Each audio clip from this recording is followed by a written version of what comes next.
50 کے قریب حملے ہوئے ہیں. تو یہ کون اس کی رسپانسبلٹی کرے؟ اور اگر اس کی بات کریں تو سب سے بڑا تو کوئٹہ کے اندر موجود ہے. اور انٹیلیجنس فیلئر کیسے ہو سکتا ہے؟ سب سے زیادہ سوفسٹیکیٹڈ ایجنسیز ہماری بھی ہیں, اور ہمیں کا پتہ نہیں چلا, ہم سیکورٹی نہیں دے سکتے. تو ویئر وی ہیڈنگ سر, اس کا کیا ہے ہوگا؟ جی, یہ بہت ہی ایک اہم اور چبھتا ہوا سوال ہے. حقیقت یہ ہے کہ میں سمجھتا ہوں کہ راٹھور صاحب نے اس کو تھوڑا سا ٹچ کیا ہے.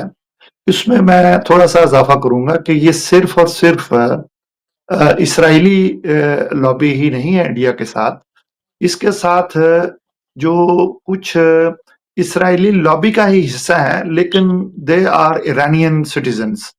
اس میں یہودی جو وہاں رہتے ہیں, جو زائنسٹس وہاں رہ رہے ہیں, انہوں نے, آپ نے دیکھا ہوگا کہ وہ کلبوشن والا واقعہ ہوا, وہ زائنسٹس نے ایران کے اندر بھی اپنا بہت بڑا ایک انٹیلیجنس کے اندر اثر و رسوخ قائم کر لیا تھا, اور اسی اثر و رسوخ کے تحت ہی وہ بلوچستان میں ایک بہت بڑی انہوں نے کھیپ تیار کر لی ہے. وہ 1500 نہیں ہے, وہ ممکن ہے کہ 15.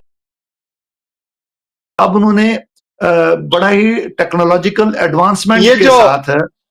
تاغر صاحب میں آئی انٹرپٹ یو بیکاز ہم یہ پروگرام یو کے سے کر رہے ہیں, تو اس کو کلیریفائی کرنا بہت ضروری ہے. یہ پاکستان کا نیریٹو آپ بیان کر رہے ہیں یا اپنی انفارمیشن کی بنیاد پر کر رہے ہیں؟ چونکہ یہ ایلیگیشن ہوگا نا, ادروائز نہیں, پاکستان کا نیریٹو تو ہمیں نہیں, ہم دیکھیے جب آپ ہمیں دعوت دیتے ہیں ٹی وی کے پروگرام میں, تو ہمیں ایک انڈیپینڈنٹ آبزرور کے طور پر, انڈیپینڈنٹ ایک مبصر کے طور پر بات کرنی ہوتی ہے. ہمیں کسی حکومت کا ساتھ نہیں دینا ہوتا. دیکھیے گیا تو وہ کیسے پکڑا گیا, وہ کہاں سے اس کا سارا نیٹ ورک چل رہا تھا, یہ بات تو بالکل اب جو ہے وہ ڈاکومنٹڈ ہو گئی ہے بالکل.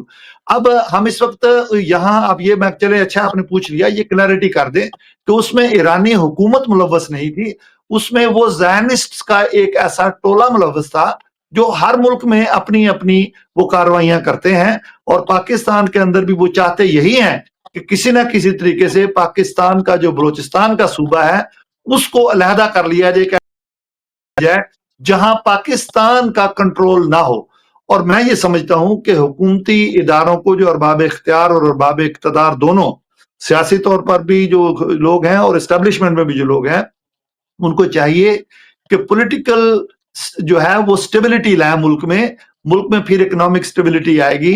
جب تک پولیٹیکل اکنامک سٹیبلٹی نہیں آئے گی, یہ جو سوشل انسٹیبلٹی ہے یہ کبھی بھی ختم نہیں ہوگی. نہ ٹیررزم ختم ہوگی, نہ ایکسٹریمزم ختم ہوگی, نہ ریڈیکلائزیشن ختم ہوگی, اور نہ ہی تو کوئی اس کا ریہیبلیٹیشن کا کوئی ایسا پروگرام ہمیں نظر آ رہا ہے کہ جو لوگ پکڑے جاتے ہیں کیا ان کو ریہیبلیٹیٹ کیا جا رہا ہے, ان کو واپس سوسائٹی میں ایک یوزفل سٹیزن کے طور پر لایا جاتا ہے کہ نہیں. ایک چھوٹی سی مثال دوں گا پھر میں اس کو اینڈ کر دوں گا کہ برطانیہ میں جب دہشت گردی کے کئی واقعات ہوئے تو یہاں پر کیا ہوا, یہاں پر حکومتی اداروں نے مسلمانوں سے درخواست کی کہ آپ ہمارے ساتھ ملیے, آپ ہمارے ساتھ مل کر ان مسلمان نوجوان اصلاح کیجئے, ان کو بتائیے کہ ان کی ذمہ داریاں کیا ہیں اور اسلامکلی ان کی ڈیوٹی کیا ہے.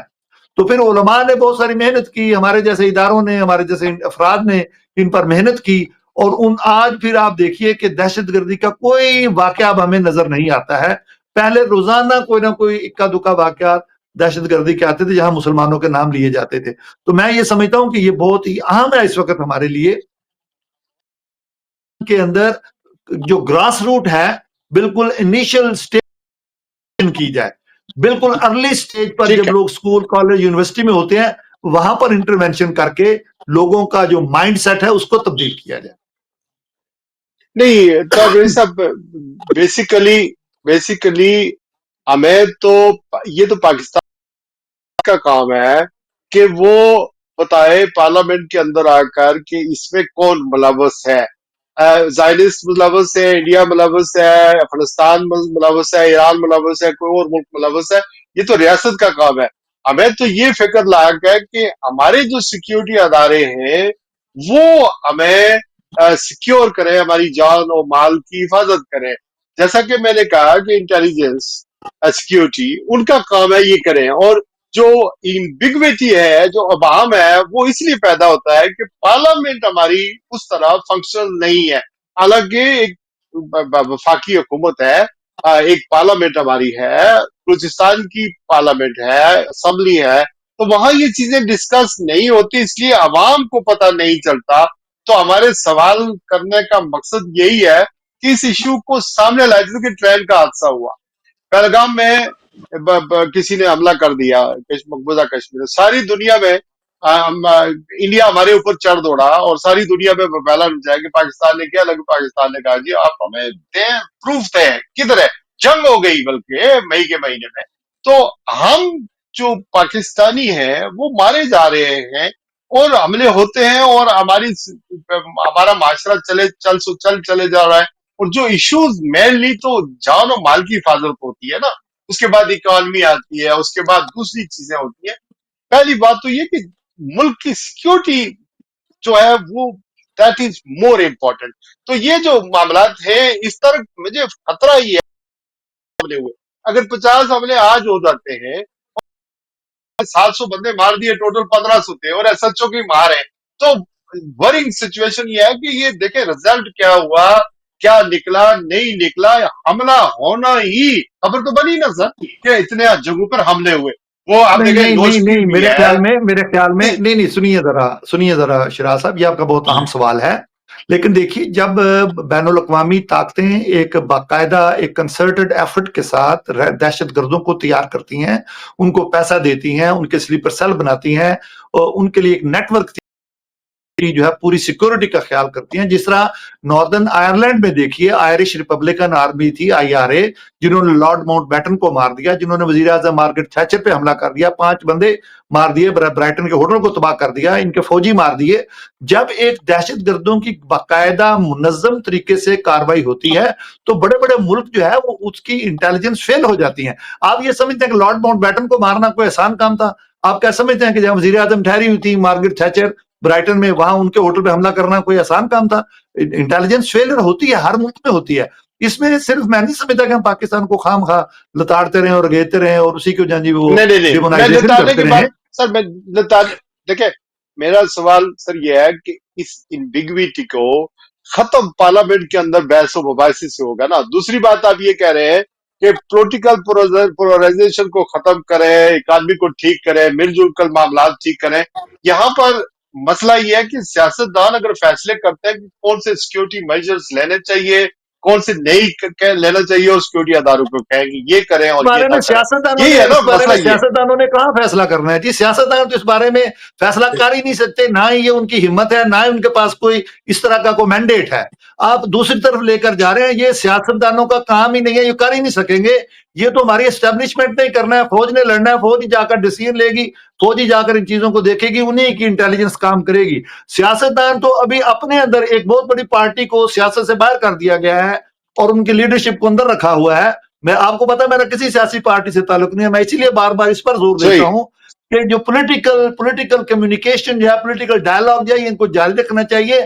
کوئی بھی بندہ ہو, کوئی بھی پولیٹیکل پارٹی ہو, کبھی تو یہ پیپلز پارٹی کو بھی کہتے تھے کہ جی یہ بھی جو ہے یہ ملک دشمن ہے, کبھی مسلم لیگ نون کو ٹھیک ہے, کہتے ہیں یہ بھی اچھا میں آتا ہوں, کو کہا جا رہا ہے یہ آپ ملک ذرا دشمن ہے. ٹھیک ہے, آپ ذرا تھوڑا سا پانی پی لیں, میں اشرف چغتائی صاحب کے پاس جاتا ہوں. اشرف چغتائی صاحب دیکھیں کیا حالات ہیں سر, ہم آپ تو باخبر, اور یہ جو سیکیورٹی کے ایشوز ہیں وہ اتنے شدید ہیں. ہمارا جیسے کہ میں نے سوال اٹھایا ہے کہ بلوچستان, نہ صرف بلوچستان بلکہ خیبر پختونخوا میں بھی وہی حالات ہیں. افغان بھی ہمارے جو دوست تھے, ہم نے طالبان بنائے, بارڈر بند ہے, 800 ملین کا اس وقت نقصان ہو رہا ہے, یعنی تجارت بند ہے. 200 ملین کی جو ریونیو ہمیں آتا تھا وہ نہیں ہے. پنجاب کا جو کسان ہے اس کے آلو, سنٹورس, سبزیاں, وہ ساری جو جاتی تھی وہ افغانستان میں جاتی تھی, رشین سٹیٹس میں جاتی تھی, وہ ساری ایکسپورٹ بھی بند ہے. طالبان اور افغانستان کے ساتھ ہمارا مسئلہ اس طرح کا ہو گیا. خیبر پختونخوا کے حالات آپ کے سامنے ہیں, تو ویئر وی ہیڈنگ, کون کس کو ذمہ دار, کس سے سوال کریں سر؟ اگر سوال کریں تو ڈر لگتا ہے, سیاستدانوں کو کہتے ہیں یہ کسی قابل نہیں ہے,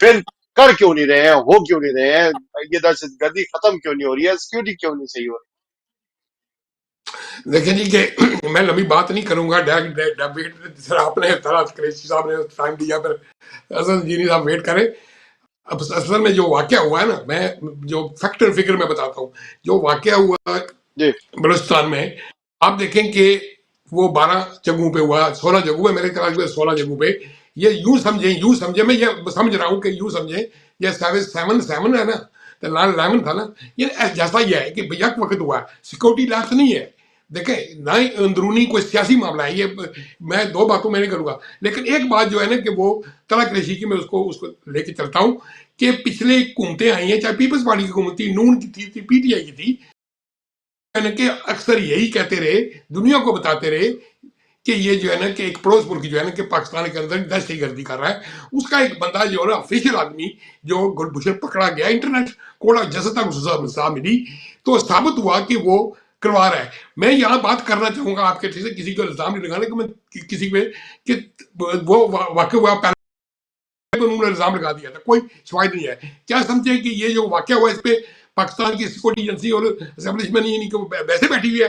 آپ اگلے 24 گھنٹوں میں ISPR کی پریس کانفرنس یا شواہد کے ساتھ کچھ وہ پیش کریں گے, جیسے پچھلی جنگ ہم نے جیتی ہے, جس طرح سے جو چھوٹا ملک, ایک کہتے تھے کہ چھوٹا ملک جو ہے نا 2-4 گھنٹے یا 2-4 دن نہیں لڑ سکے گا, اتنی بڑی طاقت کو شکست دی ہے. میں 1 منٹ لو کے ختم کروں گا, لیکن کہ یہ جو ہے نا کہ بلوچستان کے اندر جو ہے نا اصل میں جو پچھلے کئی سالوں سے 3 بڑی طاقتیں, میں نام نہیں لینا چاہتا, اس کے پیچھے ہیں کہ یہ اس کو علحدہ کیا جائے, کیونکہ وہاں پہ آئل اور منرل اتنا زیادہ ہے کہ تاحیات ختم ہونے والا نہیں ہے. تو اس میں جو ہے نا کہ یہ صحیح, انٹرنیشنل جو ہے نا سطح, جی سر, جو ہے نا کہ یہ سوچنے ٹھیک والی ہے. ہے کہ ایک طرف جو ہے نا ہمارے ایران اور اسی موقع پہ دیکھیں, ٹائمنگ دیکھیں تو یہ کیا کر رہا ہے. جس کو شکست ہوئی ہے بری طرح سے, جس کو 6 مہینے پہلے انڈیا کو, اس نے یہ طریقہ اختیار کیا ہے یہاں پہ جو ہے نا ٹھیک پاکستان ہے, کے اندر جو ہے نا کہ پہلے. جی ابھی سنتے ٹھیک ہیں ہے, لارڈ میں نہیں قربان صاحب بات. بھی ہمارے ساتھ موجود ہے. لارڈ نہیں کریں آپ بات, لیکن آپ مکمل کر لیں تو, یا میں دوبارہ آتا ہوں آپ کے ساتھ. آپ نے, میں لارڈ قربان صاحب کو دعوت دینے سے پہلے اسد آپ بتائیں کہ جو سوال ہے وہ تو ریلیونٹ ہے کہ پبلک انگیج ہونی چاہیے, پبلک کو رائٹ انفارمیشن ہونی چاہیے, صحافیوں کو اس وقت جو کات آیا ہوا ہے انفارمیشن کا, تو وہ اسی وجہ سے ہے کہ جو ہے وہ اسی وجہ سے کہ پارلیمنٹ کے اندر یہ چیزیں ڈسکس نہیں ہوتی کہ کہاں پر کیا ہو رہا ہے. وہ حادثہ ہوتا ہے, میڈیا سارا وہی خبریں نشر کرنا شروع کر دیتا ہے. ہمارے پاس انڈیپینڈنٹ ذرائع نہیں ہے کہ وہاں پر ہو کیا رہا ہے, اور لوگوں کو اگر مار دیا جائے تو یہ سارے پاکستانی ہیں نا یہ جو مارے گئے ہیں, تو ان کو انگیج کرنے کی ضرورت ہے, ان کے ساتھ بات چیت کرنے کی ضرورت ہے تاکہ معاملات آگے بڑھ سکیں پیسفلی. یہ جو بھی کر رہا ہے تو سوال تو بنتا ہے کہ کس طرح یہ لوگ داخل ہوئے, اتنا بڑا گریزن ہے کوئٹہ کے اندر, اتنی سیکورٹی ادارے ہیں, تو وجہ کیا ہے, پرابلم کہاں پر آ رہی ہے؟ شراز صاحب, سب سے پہلے تو یہ بڑا افسوسناک واقعہ ہے جو اس میں ہمارے سیکورٹی فورسز ہو گئی یا عوام ہے ان کی جانیں گئی.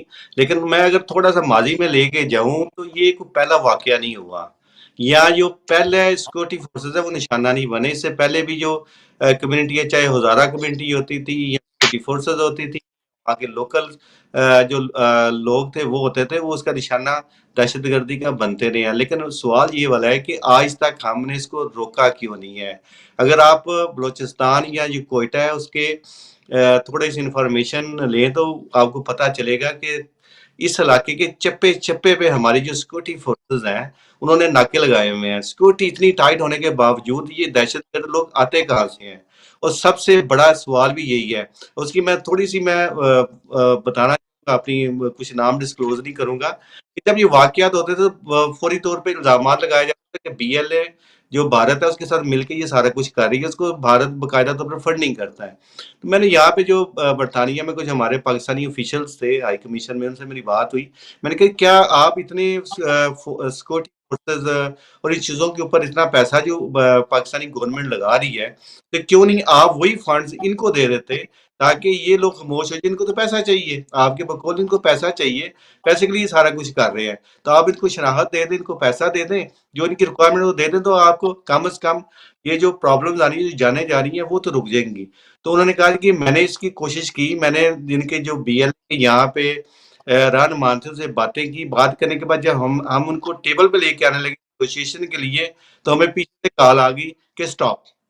اس کا مطلب یہ کیا ہے؟ اس کا مطلب یہی ہے کہ ہم چاہتے ہی کہ جو وہاں پہ اس طرح کی جو واقعات اس کو روکا جائے. اس لیے آئے روز ہم کبھی اس کو سیکورٹی کہہ دیتے ہیں, کبھی جو انڈیا ہے اس کی انٹرفیرنس کہہ دیتے ہیں. اس میں تو کوئی شک نہیں, کر تو وہی رہا ہے کیونکہ وہ تو چاہ رہا ہے کہ کسی طریقے کے ساتھ جو بلوچستان ہے اس کو الگ کیا جائے, اس کو کیا جائے. اس کی سب سے مین وجہ بھی یہی ہے کہ وہاں پہ جو قدرتی وسائل اتنے زیادہ ہیں, وہاں پہ سی پیک وہاں پہ ہے, گوادر آپ کا وہاں پہ ہے, اس پہ وہ نہیں یہ تو یہ اسد یہی تو رونا ہے اسد, یہی تو یہ رونا ہے کہ اتنی زیادہ سیکیورٹی فورسز ہونے کے باوجود جو اربوں خربوں ڈالر کے سورسز ہے اس پہ نظر کس کس کی نہیں ہے؟ کیا امریکہ کی نظر نہیں ہے؟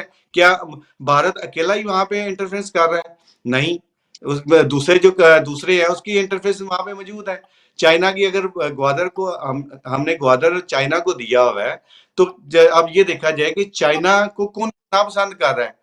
کیا وہ لوگ نہیں چاہیں گے کہ ہم اس میں ایسی انسٹیبلٹی لے کے آئیں تاکہ یہ جو خطہ ہے کبھی بھی پرامن نہ ہو, وہاں پہ ترقی نہ ہو سکے, جو یہاں پہ ڈیولپمنٹ کے پروجیکٹ ہیں وہ پورے نہ ہو سکے. اس کے علاوہ جو نیچرل ریسورسز ہے اس کے لیے ہم جو ایگریمنٹ کرتے ہیں دوسرے ممالک کے ساتھ, اس میں تو کمپنیز آگے کام نہ کر سکے, اور جب تک ہمیں اس کے جو نیچرل ریسورسز ہمیں پیسہ نہیں ملے گا تو ہم آپ کیسے, اور ہم جو سیاستدان پولیٹکس وہ ہم آپ میں لگے ہوئے ہیں. ٹھیک ہے, مجھے لارڈ قربان صاحب کو ویلکم کرنے دیں. لارڈ صاحب بہت شکریہ جوائن کرنے کا. پریسٹل سلطان محمود چودھری کے بارے میں ہم گفتگو کر رہے ہیں. ان کی رالت ہو گئی, آپ نے ان کے ساتھ کام کیا, ریسنٹلی سنایا انہوں نے آپ کے پروجیکٹ یعنی میرپور ایئرپورٹ کے حوالے سے بھی کوئی بیان دیا تھا کہ لارڈ قربان صاحب بار بار کہتے ہیں کہ میرپور ایئرپورٹ بنے. آپ نے کام کیا, اوبیسلی ریاست جموں کشمیر کے صدر ہیں, سرونگ صدر ہیں, وزیر اعظم رہ چکے ہیں, اپوزیشن لیڈر رہ چکے ہیں, 8-9 دفعہ میرپور سے وہ الیکشن جیتے ہیں. ینگسٹ 1985 سے انہوں نے الیکشن جیتا تھا, پہلی بار اسمبلی میں پہنچے تھے. انٹرنیشنل سطح پر انہوں نے کشمیر کے لوگوں کے لیے آواز اٹھائی, کرپٹ نہیں تھے. یہ ساری چیزیں اپنی جگہ ہیں. ایک تو ان کی لیگیسی کو کیسے یاد کیا جائے گا, ایک اس پر آپ کمنٹس کر دیں. دوسرا ہم بلوچستان پر آتے ہیں, ہم جو میرا دوسرا ٹاپک تھا, پھر ایران پر بات کرنی ہے. کیا کہیے گا؟ السلام علیکم شہراز صاحب اور آپ کے جو پینلسٹ ہیں ان سب کو میرا سلام. اصل میں یہ دو بڑے اہم ٹاپک ہیں. جو بیرسٹر سلطان محمود صاحب کی وفات کا معاملہ ہے, اللہ تعالیٰ ان کو جنت بخشے. میں سمجھتا ہوں کہ پچھلے 40-45 سال جو گزرے ہیں اس میں سلطان محمود کو میں نے اسٹوڈنٹ لائف کے زمانے سے لے کر کے میں جانتا ہوں, اور ان کی ساری زندگی جو ہے وہ سب کے سامنے ہے کہ ان کی کشمیر ایشو کے ساتھ بہت کمٹمنٹ تھی. اور میں سمجھتا ہوں کہ وہ چاہے ایک ایم ایل اے رہے ہوں یا حکومت میں رہے ہوں یا اپوزیشن میں رہے ہوں, وزیر اعظم رہے ہوں یا اپوزیشن لیڈر رہے ہوں, لیکن ان کی جو کشمیر ایشو کے ساتھ کمٹمنٹ تھی اس میں کوئی فرق نہیں پڑا. آزاد کشمیر میں سمجھتا ہوں کہ یہ واد لیڈر میری دانست میں آئے ہیں جو صرف آزاد کشمیری نہیں بلکہ بین الاقوامی سطح پہ, چاہے وہ جنیوا ہو, برسلز ہو, لندن ہو, نیو یارک ہو, وہ آپ کو ہر طرف کشمیر ایشو کے لیے کمپین کرتے نظر آئے ہیں پچھلے 40-45 برسوں میں. تو اس لحاظ سے اگر دیکھا جائے تو سلطان محمود کے کاٹ کا, ان کے خط کاٹ کا کوئی اور دوسرا سیاستدان آزاد کشمیر میں ان برسوں میں نہیں گزرا ہے. یہ یونیکنس تھی ان میں کہ وہ اردو انگریزی یعنی کرتے تھے, اور پھر قابلیت بھی تھی, اور ہر سٹیج پر جا کر بھی بولتے بھی تھے, اور پوری دنیا میں انہوں نے پھر کر ہمیشہ بات کی. میری ان سے تقریباً 1990 سے لے کر کو تو بہت موقع ملا ان کے ساتھ ملنے کا, بیٹھنے کا, معاملات کو ڈیٹیل ڈسکس کرنے کا. صرف مسئلہ کشمیر ہی نہیں بلکہ آزاد کشمیر کے اندر ڈیولپمنٹ کے معاملات یہ وہ جن میں انفراسٹرکچر کی بہتری اور جن میں ایئرپورٹ وغیرہ بھی قابل ذکر ہیں جو ان کے ساتھ بات چیت ہوتی رہی ہے. نو ڈاؤٹ جناب وہ مس کیے جائیں گے. میں سمجھتا ہوں کہ یہ سلطان محمود جیسے لوگ روزانہ پیدا نہیں ہوتے ہیں. ان کی موت سے جو خلا پیدا ہوا ہے یہ بہت دیر لگے گی ہمیں یہ ریپلیس کرنے میں. کم از کم فی الحال مجھے آزاد کشمیر کی جو سیاسی پکچر ہے اس میں ان کے مقابلے کا کوئی بندہ نظر نہیں آ رہا ہے. نو ڈس ریسپیکٹ ٹو اینی باڈی. بہت سارے قابل لوگ وہاں موجود ہیں لیکن اپنے چودھری سلطان محمود جو ہیں ان کا جو مقام تھا وہ میرے خیال میں موجودہ جو لوگ ہیں ان میں سے شاید ہی کوئی اس مقام پر پہنچے. بہرحال ڈاکٹر صاحب ہر ایک نے جانا ہے اور انہوں نے وہ چلے گئے ہیں. اللہ تعالیٰ ان کو جنت بخشے اور ان کو فیملی کو اور ان کے سپورٹرز ان کے دوست و احباب ان کے چاہنے والوں کو اللہ تعالیٰ صبر دے.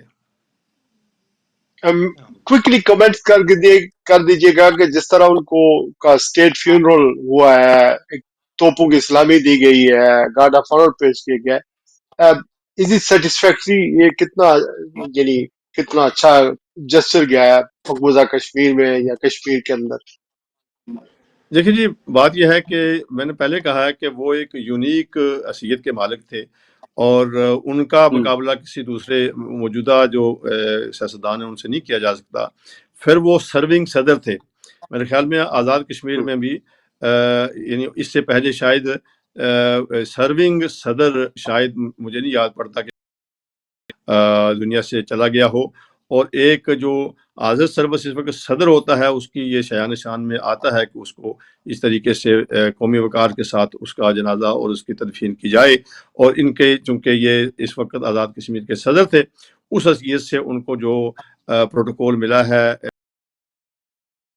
وہ بالکل ان کا حق بنتا تھا.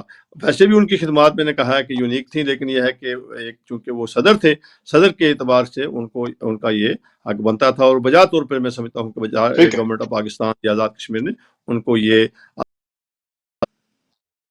پاکستان کی گورنمنٹ کو بہرحال یا ریاست کو ہم اس کی تحسین کرتے ہیں. اچھا ہوا ہے لیکن سردار محمد عبدالقیوم خان صاحب جو سابق صدر وزیر اعظم تھے ان کو بھی گارڈ آف آنر پیش کیا گیا تھا. حالانکہ وہ سابق صدر تھے, سابق وزیر اعظم تھے لیکن تحریک آزادی کے ہیرو تھے. بہرحال اینی وے سر یہ ذرا کمنٹس کر دیجیے گا جو بلوچستان میں واقع ہوا ہے.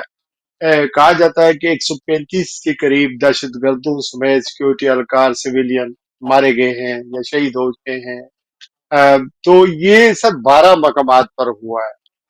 میرا سر سوال میں نے بھی اور اسد علی انجینئر جو ایک صحافی ہیں ہمارا سوال تو بنتا ہے کہ یہ انبیگویٹی اس لیے وجہ سے ہوتی ہے کہ پارلیمنٹ فنکشنل اس طرح نہیں ہوتی. یہ چیزیں وہاں ڈسکس کرنی چاہیے تاکہ پتہ چلے کہ ہو کیا رہا ہے. واقعات ہوتے ہیں, خبریں ملتی ہیں, وہی نیشنل میڈیا چلاتا ہے, وہی پرائیویٹ چینل چلاتے ہیں. انڈیپینڈنٹ ذرائع اتنے نہیں ہوتے کہ ہمیں پتہ چلتے کہ وہاں پر ہو کیا رہا ہے. سیکورٹی اتنی بڑی ہے سر, وہاں پر سیکورٹی ادارے ہیں, جگہ جگہ ناکے لگے ہوئے ہیں, ساری چیزیں ہیں, انٹیلیجنس ہے, سارا کچھ ہونے کے باوجود کوئٹہ جیسے شہر میں نوشکی ہے, لسپیلا ہے, باقی جتنے بھی تربت ہے, سب کو ہٹ کیا گیا. 50 سے زیادہ حملے ہوئے. ظاہر ہے ہماری سیکورٹی فورسز اس قابل ہیں کہ وہ آپریشن مکمل ہو گیا یا ہو چکا ہوگا, لیکن سوال تو بنتا ہے سر کہ یہ سارے معاملات ہونے کے باوجود اس طرح کیوں بار بار سیکورٹی فیلئر ہوتا ہے. یہ انٹیلیجنس کی خبریں نہیں ملتی ہیں, ان لوگوں پر قابو نہیں پایا جا سکتا ہے, بس یہ کہہ دیا جاتا ہے. اور انٹرنیشنل سطح پر بھی جیسا انڈیا ہمیں بلیم کرتا ہے بار بار, چھوٹا سا واقعہ ہوتا ہے تو پاکستان جو ہے وہ اس میں ملوث ہے. ہم اس طرح نہیں کر سکتے, وجہ کیا ہے؟ دیکھیے میں کافی دیر سے آپ کے پینل کی گفتگو سن رہا تھا اس موضوع پہ, تو میں باتوں کو دہراؤں گا نہیں, وقت بھی نہیں ہے, اب پروگرام ختم ہونے والا ہے. لیکن دوسری طرف یہ بھی ہے کہ میں دہرانا بھی نہیں چاہتا ہوں, لیکن کچھ چیزیں جو ہیں وہ ہمیں یاد رکھنے کی ہیں. بالکل میں ایگری کرتا ہوں کہ بین الاقوامی سازشیں ہیں ملک کو ڈسٹیبلائز کرنے کے لیے, پاکستان کو مزید ٹکڑے کرنے کے لیے. انڈین سیاستدان بھی اور ملٹری اور ایکس ملٹری آفیشلز جو ہیں وہ ریکارڈ پر ہیں یہ بات کہتے ہوئے کہ وہ پاکستان کو ٹکڑے کر دیں گے, وہ بلوچستان میں ہوا دیں گے, لوگوں کو ملک کو فرقہ واریت میں تقسیم کریں گے, فنڈنگ کریں گے یا کر رہے ہیں. وہ اتنی حد تک چلے جاتے ہیں کہ ہم کر رہے ہیں ان کو. تو یہ تو کوئی یعنی ایسی بات نہیں ہے کہ کسی کو پتہ نہ ہو کہ بین الاقوامی سطح پہ وہاں انفلٹریشن بھی ہو رہی ہے، فنڈنگ بھی ہو رہی ہے، اور یہ ایک بہت بڑا مسئلہ ہے جسے پاکستان کو کم از کم جس طرح ہندوستان یعنی کوئی بھی واقعہ ہو جائے تو بغیر سوچے سمجھے وہ پاکستان کو یعنی الزام دیتا ہے، یہاں تو بہت ساری چیزیں جو ہیں وہ ان کے ہی لیڈروں کی جو باتیں ہیں ان کو ہی سامنے لا کر کے بین الاقوامی سطح پر ان کو ایکسپوز کرنا بڑا ضروری ہے۔ اور دوسری طرف یہ ہے پاکستان بلوچستان جو ہے وہ پاکستان کا انٹیگرل پارٹ ہے، وہاں کسی طرح کی بھی دہشت گردی جو ہے اس کو تسلیم نہیں کیا جا سکتا، کہیں بھی نہیں کیا جا سکتا، لیکن کیونکہ وہ پاکستان کا ایک حصہ ہے، وہاں جو بھی اگر کرے گا وہ غلط قدم ہوگا۔ اور پاکستان کو چاہیے کہ ہمارے سامنے کچھ مثالیں موجود ہیں بین الاقوامی سطح پہ جہاں اس طرح کے معاملات ہوئے، جس طرح کے ہمارے ہاں پہلے تو قریشی صاحب نے ایک اگزامپل دیا، لیکن اگزامپل میں تھوڑا سا وہ اس کو ایک اور طرف لے گئے۔ ہمارا یہاں ناردرن آئرلینڈ کا جو مسئلہ ہے وہ جو اپنے آئرش ریپبلکن آرمی تھی IRA، کتنا عرصہ ہم نے ان کی دہشت گردی کا ہمیں سامنا کرنا رہا، انہوں نے جن واقعات کی طرف اشارہ کیا، وہ لارڈ ماؤنٹ بیٹن کی موت ہو یا مسز مارگریٹ تھیچر ایز وزیر اعظم ان پر یہاں ہوئے، لیکن اس کو صرف ہم نے طاقت کی بنیاد پر نہیں کچلا۔ طاقت برطانیہ نے ہر طرح استعمال کر لی تھی، ان کو ساری فنڈنگ جو ہے سب کو پتہ ہے کہاں سے آ رہی تھی، امریکہ سے ان کی فنڈنگ آ رہی تھی، امریکہ ہمارا دوست ہے، لیکن فنڈنگ جو ہے وہ نیو یارک کی اسٹریٹس پہ اکٹھی ہوتی تھی، لیکن at the end of the day ان کو ہم نے انگیج کیا، گڈ فرائیڈے ایگریمنٹ کیا، اور اس کے بعد ان کو کیا اپنے ڈس آرم کیا، اور ایک معاہدے کے تحت وہ سارا کچھ جو ہے وہ ختم ہوا، اور اب ہم سکھ چین سے رہ رہے ہیں۔ بلوچستان کے اندر بھی کچھ لوگ جو ایسے ہیں جن کے ممکن ہے کہ تحفظات جو ہیں ان کو سنا جانا بڑا ضروری ہے، اور اپنے لوگ ہیں آپ کے، ٹھیک ہے باہر سے انفلٹریشن ہوتی ہے، سب کچھ ہوتا ہے، لیکن at the end of the day جب تک بلوچستان کے لوگ جو ہیں وہ یعنی کامیاب نہیں ہو سکتے۔ اگر یہ کہا جائے That is the point, sir. That is the point. کہ لوگوں کا اپنی سیکیورٹی فورسز کے ساتھ ہونا بہت ہی ضروری ہے۔ جب تک بالکل ضروری ہے، لوگ اپنی اور سیکیورٹی ہمیں فورسز کے اگر ساتھ نہیں ہوں گے، تعاون نہیں کریں گے، کچھ بھی نہیں ہوگا۔ اگر ہم ان کے لیڈروں کو ان کو قتل کر کے یا ان کو سزا دے کر کے ان کی جان لے کر کے ان کے قبروں کو تالے لگا کر کے ان کو دفنائیں گے تو یہ کیسا میسج آپ جاتا ہے؟ آپ نے دیکھیں نا ہسٹری میں یہ نہیں کچھ ٹھیک ہوا نہیں ہے۔ تھا، بالکل ٹھیک۔ دیکھیں ذوالفقار علی بھٹو مرحوم کو مارا گیا، سندھ میں آج بھٹو زندہ ہے، حکومت وہاں پر موجود ہے۔ اس کے بعد اکبر بگٹی کو مارا گیا۔ اکبر بگٹی جب سے اکبر بگٹی مارا گیا تب سے بلوچستان میں جو یہ پرابلم ہے وہ زیادہ بڑی ہے، کم نہیں ہوئی ہے۔ سر میں آتا ہوں، دو کوئکلی مجھے کمنٹس چاہیے۔ ایک تو اسد صاحب کے پاس میں آؤں گا، آخری کمنٹس جو پنجاب کے اندر جو بسنت ہو رہا ہے، لوگ پہلے ہی مارے جا چکے ہیں، اس پر بات کروں گا کہ یہ بڑا اہم موضوع ہے۔ لیکن ایران کے بارے میں تو قریشی صاحب کیا انڈرسٹینڈنگ ہے؟ امریکہ حملہ کرے گا؟ کیا حملہ ٹل چکا ہے یا اس میں پوز ہے؟ ویری کوئکلی سر۔ نہیں، امریکہ حملہ نہیں کرے گا، امریکہ حملہ کرے گا، لیکن I think he is waiting for the right moment. ہو یہ گیا ہے کہ پریزیڈنٹ ٹرمپ کی کچھ اپنی غلط حکمت عملی کی وجہ سے برطانیہ اور کینیڈا اور بہت سارے یورپین کنٹریز جو ہیں وہ اس وقت چائنا کی گود میں چلے گئے ہیں، ان کا جھکاؤ چائنا کی طرف ہو گیا ہے، جس سے جو ہے وہ بیلنس ٹلٹ ہونا شروع ہو گیا ہے۔ اور میں یہ سمجھتا ہوں کہ اگر مڈل ایسٹ میں یہ ایک نیا محاذ ابھی کھول لیتے ہیں تو ایرانی بھی جو ہیں وہ چوڑیاں پہن کر تو نہیں بیٹھے ہوئے، انہوں نے بھی کہہ دیا کہ جی ہمارے اپنے جو میزائل ہیں وہ بالکل آپ کی طرف پھینکیں گے۔ اور بہت سارے مڈل ایسٹ کے ممالک نے بھی یہ کہا ہے کہ ہماری جو ہے وہ جو علاقہ ہے اس کے اندر سے آپ گزر کر حملہ ایران پر نہیں کر سکیں گے۔ میں یہ سمجھتا ہوں کہ اس وقت جو مسٹر ٹرمپ جو ہے جس طرح ان کی پالیسیاں بنتی جا رہی ہیں یورپ کے خلاف بھی اور مسلمانوں کے خلاف بھی اور دوسرے جو ساؤتھ امریکن کنٹریز ہیں ان کے خلاف، اس سے وہ بالکل علیحدگی کا شکار ہوتے جا رہے ہیں. بلکہ اب تو کئی پولیٹیشینز جو امریکن ہیں وہ یہ کہہ رہے ہیں کہ اس کا دماغی توازن ٹھیک نہیں ہے. مجھے بہت صحیح، حیرانگی ذہنی ہوتی ہے مریض ہے کہ یہ، ذہنی مریض جی ہم سے لے لیا ہوگا. اچھا مجھے اپنا آپ کی کیا انڈرسٹینڈنگ ہے، آپ کیا کہنا چاہ رہے تھے اشرف بھائی صاحب؟